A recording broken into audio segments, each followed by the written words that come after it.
देखो, हम गए थे आस लेके, लेकिन उन्होंने हमें निराश करके भेजा कि हम जनता हैं, हमने तुम्हें बैठाया है और तुम्हारा हक बनता है हमारे उत्तराखंड को न्याय दिलाने का और अंकिता भंडारी को न्याय दो। लेकिन उनके कानों में जूं ही नहीं रिंग रहा। मेरे को तो साफ ये लग रहा है कि अंकिता भंडारी के केस में केंद्र में भी भाजपा, स्टेट में भी भाजपा, और विनोद आर्य जो एक राज्य मंत्री है, हमने सुना है कि विनोद आर्य हमारे उत्तराखंड के वित्त चलाता है। तो अगर ये बात है, वित्त की बात है, इसका वित्त मतलब उत्तराखंड को ये मनी देते हैं। अगर ऐसी बात है तो उनके दबाव में है, जिसका जो खाएगा उसका तो उसके दबाव में तो रहेंगे ही, और यहाँ के वही हाल हो रहे हैं।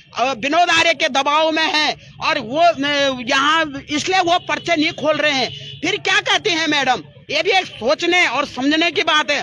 कहती हैं कि हमने पुलकित आर्य से पूछा कि कौन सा वीआईपी आया। क्या तुम किसी बिल्ली से पूछोगे कि तुमने दूध पिया कि नहीं पिया? बिल्ली तुम्हें बताएगी मैंने दूध पिया? नहीं बताएगी। तो ऐसी इन्होंने बात हमसे कही है कि हमने पुलकित आर्य और उन तीनों से पूछा है। उनसे देखो, जब अपराधी होता, अपराधी से कोई पूछ नहीं सकता, ना वो एविडेंस होते हैं, ना पुलिस वाले एविडेंस होती है।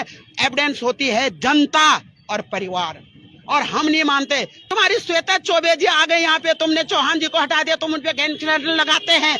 तुम, इसका मतलब है कि जिन पे एक्ट लगता है, जिन अपराधियों पे, उनको लिए दो जेल हैं, एक तुम्हारी बादराबाद और एक तुम्हारी सुद्धों वाला।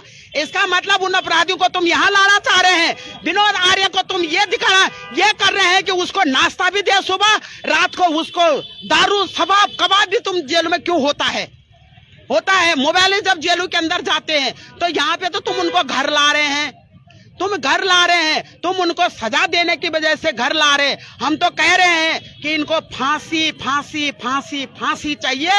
हम सरकार को भी कह रहे हैं कि इनको सरकारी खर्चों में मत पालो, इनको तुरंत फांसी दो। अगर फांसी देंगे तो अगले हमारी बेटियां सेफ रहेंगे।